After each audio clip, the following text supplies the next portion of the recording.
Deməli, qulaq asın.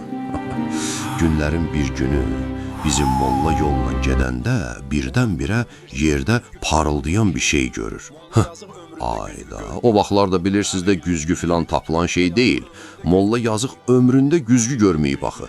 Əyilir, güzgünü götürür, baxır içinə, öz əksini görür. Elə bilir, başqa adamdır. Vay, vay, vay. Pahu, yazıq kişi, gör nə günə düşüb ki, bu qədər çirkin olduğu üçün yazıq heyvanı bura atıb gediblər. Mollanın rəhmi gəlir buna, götürür bunu, gətirir evə, gizlincə qoyur sandığa. Amma arvadın gözündən nə yaynar? Arvad başlayır şübhələnməyə.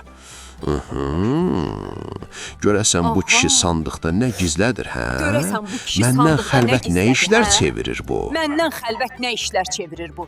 Molla evdən çıxan kimi arvad cumur sandığa. Açır sandığı, Açır sandığı. güzgünü götürür, baxır və vay! Ay mənim başıma xarabalar qalsın. Ayda.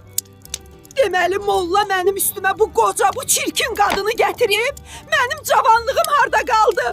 Həmrəng olurlar, dava, dalaş, qırğın. Düşürlər qazinin qabağına. Gedirlər hakimin yanına. İşə bax ki, qazi də güzgünədir bilmir. Alır güzgünü əlinə, qaşlarını çatır, deyir, baxın mənə, boş yerə dalaşmayın, mən hər şeyi başa düşdüm. Əsl günahkar elə bu qarşımda duran qoca, saqqallı, xəbis adamdır. Hamınızı bir-birinizə bu vurub. Hamınızı bir-birinizə bu vurub! Tutun bunu! Tutun bunu. Ay yazıqlar, hamısı özünə baxıb, başqasını qınıyırmış.